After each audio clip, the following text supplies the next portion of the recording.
بسم اللہ الرحمن الرحیم۔ السلام علیکم۔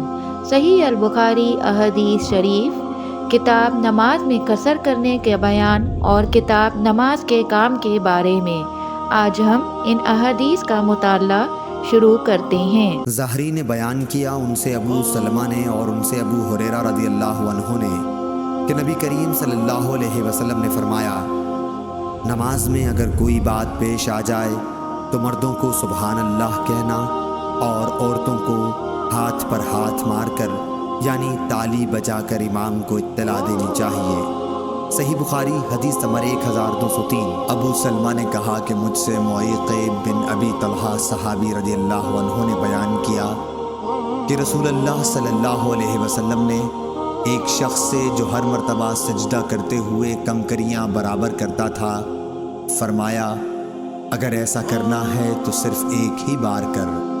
صحیح بخاری حدیث نمبر 1207۔ غالب بن قطان نے بیان کیا، ان سے بکر بن عبداللہ مزنی نے اور ان سے انس بن مالک رضی اللہ عنہ نے کہ ہم سخت گرمیوں میں جب نبی کریم صلی اللہ علیہ وسلم کے ساتھ نماز پڑھتے اور چہرے کو زمین پر پوری طرح رکھنا مشکل ہو جاتا تو اپنا کپڑا بچھا کر اس پر سجدہ کیا کرتے تھے۔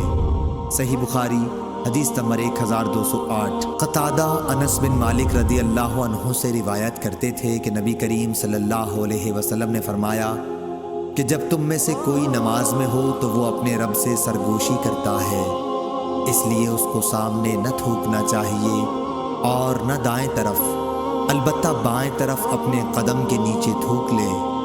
صحیح بخاری حدیث نمبر 1214۔ سہل بن سعد رضی اللہ عنہ نے بتلایا کہ لوگ نبی کریم صلی اللہ علیہ وسلم کے ساتھ نماز اس طرح پڑھتے کہ تہبند چھوٹے ہونے کی وجہ سے انہیں اپنی گردنوں سے باندھے رکھتے، اور عورتوں کو جو مردوں کے پیچھے جماعت میں شریک رہتی تھیں کہہ دیا جاتا کہ جب تک مرد پوری طرح سمٹ کر نہ بیٹھ جائیں تم اپنے سر سجدے سے نہ اٹھانا۔ صحیح بخاری حدیث نمبر 1215۔ یحییٰ بن سعید قطان نے بیان کیا، ان سے ہشام بن حسان فردوسی نے بیان کیا، ان سے محمد بن سیرین نے بیان کیا اور ان سے ابو ہریرہ رضی اللہ عنہ نے کیا حضرت صلی اللہ علیہ وسلم نے کمر پر ہاتھ رکھ کر نماز پڑھنے سے منع فرمایا۔ صحیح بخاری حدیث نمبر 1220۔ شعیب نے خبر دی، انہیں زہری نے اور انہیں سالم بن عبداللہ بن عمر نے اپنے باپ عبداللہ بن عمر رضی اللہ عنہ سے کہ رسول اللہ صلی اللہ علیہ وسلم اپنی اونٹنی کی پیٹھ پر خواہ اس کا منہ کسی طرف ہوتا نفل نماز سر کے اشاروں سے پڑھتے تھے۔ عبداللہ بن عمر رضی اللہ عنہ بھی اسی طرح کیا کرتے تھے۔ صحیح بخاری حدیث نمبر 1105۔ اکرمہ نے بیان کیا اور ان سے حضرت عبداللہ بن عباس رضی اللہ عنہ نے بیان کیا کہ رسول اللہ صلی اللہ علیہ وسلم سفر میں ظہر اور عصر کی نماز ایک ساتھ ملا کر پڑھتے، اسی طرح مغرب اور عشاء کی بھی ایک ساتھ ملا کر پڑھتے تھے۔ صحیح بخاری حدیث نمبر 1107۔ ابن شہاب نے بیان کیا، ان سے انس بن مالک رضی اللہ عنہ نے بیان کیا کہ نبی کریم صلی اللہ علیہ وسلم اگر سورج ڈھلنے سے پہلے سفر شروع کرتے تو ظہر کی نماز عصر تک نہ پڑھتے، پھر ظہر اور عصر کی ایک ساتھ پڑھتے، اور اگر سورج ڈھل چکا ہوتا تو پہلے ظہر پڑھ لیتے پھر سوار ہوتے۔ صحیح بخاری حدیث نمبر 1111۔ قتیبہ بن سعید نے بیان کیا، ان سے امام مالک رحمۃ اللہ نے، ان سے ہشام بن عروہ نے، ان سے ان کے باپ عروہ نے، ان سے عائشہ رضی اللہ تعالی عنہا نے کہ نبی صلی اللہ علیہ وسلم بیمار تھے، اس لیے آپ صلی اللہ علیہ وسلم نے اپنے گھر میں بیٹھ کر نماز پڑھائی۔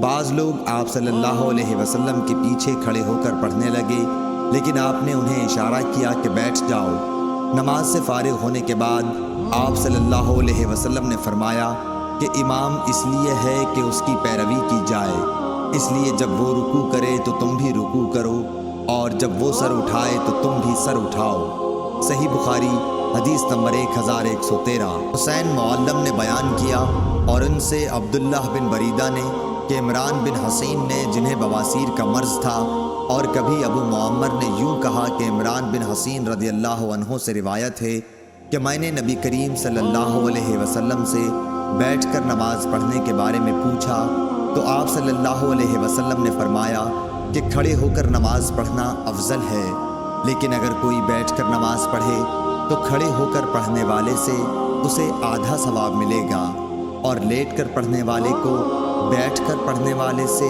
آدھا ثواب ملے گا۔ ابو عبداللہ حضرت امام بخاری رحمۃ اللہ علیہ فرماتے ہیں، حدیث کے الفاظ میں نائم مضطجع کے معنی میں ہے یعنی لیٹ کر نماز پڑھنے والا۔ صحیح بخاری حدیث نمبر 1116۔ امام مالک رحمہ اللہ نے خبر دی، انہیں ہشام بن عروہ نے، انہیں ان کے باپ عروہ بن زبیر نے، اور انہیں ام المومنین حضرت عائشہ صدیقہ رضی اللہ عنہا نے کہ آپ نے رسول اللہ صلی اللہ علیہ وسلم کو کبھی بیٹھ کر نماز پڑھتے نہیں دیکھا، البتہ جب آپ صلی اللہ علیہ وسلم ضعیف ہو گئے تو قرأت قرآن نماز میں بیٹھ کر کرتے تھے، پھر جب رکوع کا وقت آتا تو کھڑے ہو جاتے اور پھر تقریباً 30 یا 40 آیتیں پڑھ کر رکوع کرتے۔ صحیح بخاری حدیث نمبر 1118۔ دوسری سند، ہم سے علی بن مدینی نے بیان کیا، کہا کہ ہم سے سفیان بن عینہ نے بیان کیا، ان سے زہری نے، ان سے سعید بن مسیب نے، اور ان سے ابو ہریرہ رضی اللہ عنہ نے کہ نبی کریم صلی اللہ علیہ وسلم نے فرمایا کہ 3 مسجدوں کے سوا کسی کے لیے کجاوے نہ باندھے جائیں، یعنی سفر نہ کیا جائے، ایک مسجد الحرام، دوسرے رسول اللہ صلی اللہ علیہ وسلم کی مسجد، اور تیسرے مسجد اقصیٰ یعنی بیت المقدس۔ ان 4 باتوں کا بیان آگے آ رہا ہے۔ صحیح بخاری حدیث نمبر 1189۔ امام مالک نے زید بن رباح اور عبید اللہ بن ابی عبداللہ اغر سے خبر دی، انہیں ابو عبداللہ اغر نے اور انہیں ابو ہریرہ رضی اللہ عنہ نے کہ رسول اللہ صلی اللہ علیہ وسلم نے فرمایا کہ میری اس مسجد میں نماز مسجد حرام کے سوا تمام مسجدوں میں نماز سے 1000 درجہ زیادہ افضل ہے۔